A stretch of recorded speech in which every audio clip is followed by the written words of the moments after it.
ever feel like something's missing, even when life looks good on paper? That quiet sense of emptiness, that little voice asking, is this really all there is? What if that feeling isn't a problem, but a powerful signal, a divine craving designed to lead you to a fullness you've never imagined? Stick around, because we're about to discover how this spiritual hunger can fill that void for good. We all know that hollow feeling. We try to stuff it with achievements, possessions, endless scrolling, like trying to fill a bucket with a hole in it. Each attempt just leaves us wanting more. But what if this emptiness is actually a sacred signal? Think of it like a spiritual compass built into your soul, trying to point you north towards a divine connection that truly satisfies. Even King David, a man who seemingly had everything, wrote about his soul thirsting for God. This longing isn't a flaw, it's a feature, an invitation to something deeper and more permanent than the world can offer. It's your soul whispering, you were made for more. So, if this emptiness is a signal, what's it pointing towards? Jesus, in his famous Sermon on the Mount, gave us a clue. He said, "Blessed are those who hunger and thirst for righteousness, for they shall be filled." Matthew 5:6. Now, hunger and thirst here isn't just a casual desire, like wanting a snack. In Jesus' time, it meant a desperate life or death need. Imagine being lost in a desert, craving water. That's the intensity he's talking about for our souls. And what are we to crave so intensely? Righteousness. This isn't about being stuffy or self-important.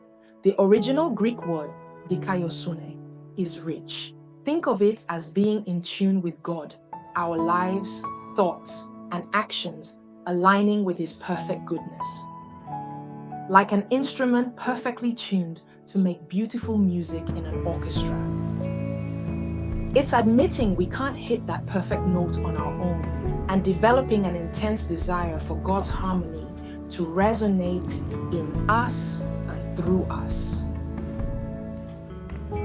This righteousness we're invited to crave isn't flat. It's more like a diamond with many facets, each essential for that promised fullness.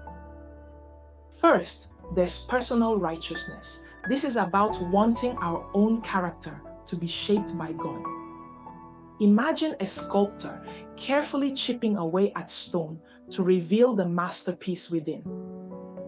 That's God working in us, developing qualities like love, patience, and integrity.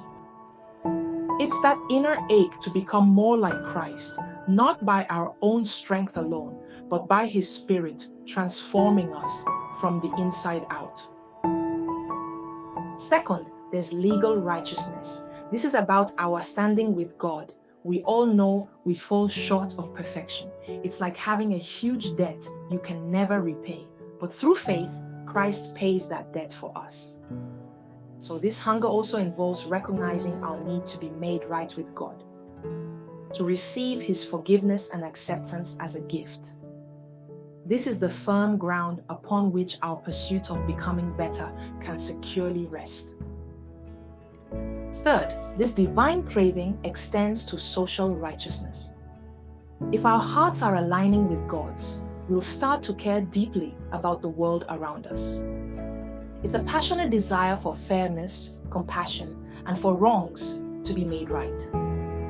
Think of it like wanting the rules of a game to be fair for everyone playing, not just yourself.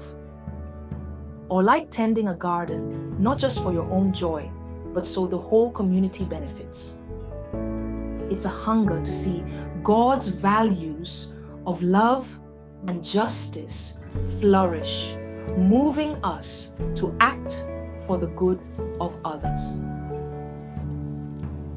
In a world that screams, get more, be more, look out for number one, this call to hunger for righteousness is totally countercultural.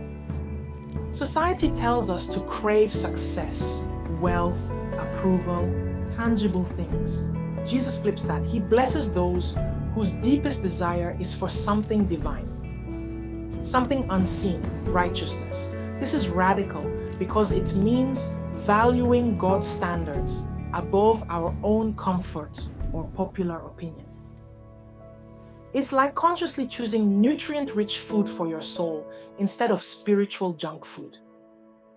It means refusing to settle for good enough in our spiritual lives or becoming numb to injustice. It's a divine dissatisfaction that fuels a lifelong pursuit of God's best for ourselves and for the world. This isn't passive, it's an active, engaged craving. So, how do we actually cultivate this life-changing hunger? It's not about waiting for a magical feeling. It's about intentional choices that water that seed of desire. First, look honestly at your life. Where are you settling for less than God's best, perhaps compromising integrity or turning a blind eye? Ask Him to show you, not for guilt, but for growth. Second, seek daily opportunities for justice and mercy. This could be as simple as how you treat the cashier, standing up for someone who's being mistreated, or choosing kindness over criticism. Small acts of integrity create big ripples. Third, support what aligns with God's heart. This might be through your time, resources, or voice, backing causes and people that reflect biblical justice and compassion. And spiritually, pray for a deeper hunger. Actively ask God to increase your desire for His righteousness. Soak in scripture that speaks of justice and true goodness, letting it shape your heart and fuel your desire. Practice fasting, intentionally creating a physical emptiness to redirect your thoughts to your deeper spiritual hunger and profound dependence on God. It's about making this pursuit central to your life, not just a weekend hobby. And here's the incredible payoff for this deep spiritual craving. Jesus promises they shall be filled. This isn't necessarily a guarantee of an easy life or worldly riches. In fact, pursuing righteousness can sometimes be challenging in a world that often opposes it. But the filling He promises is far deeper and more lasting. It's the profound satisfaction that comes directly from God Himself, like finding a wellspring of living water within your soul that never runs dry. It's the peace that surpasses understanding, the contentment that comes from being rightly related to your Creator and aligning your life with His eternal truth. You'll taste it now as God changes your character and as you participate in His work.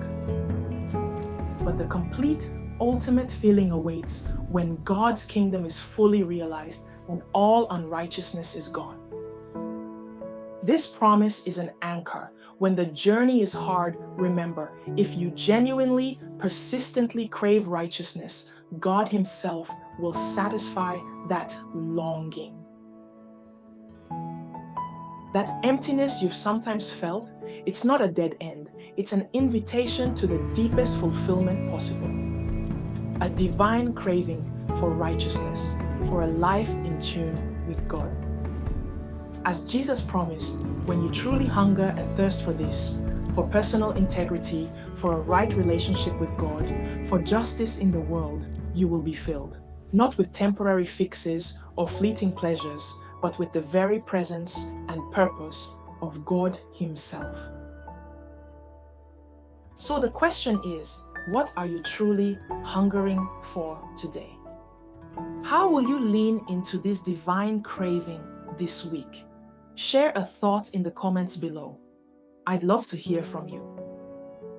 If this message resonated with you, please give this video a thumbs up, subscribe, and click that notification bell so you don't miss out on more content designed to help you find lasting fulfillment. Remember that emptiness is a call. Answer it by cultivating a deep hunger and thirst for righteousness. You were made for more. You were made to be filled.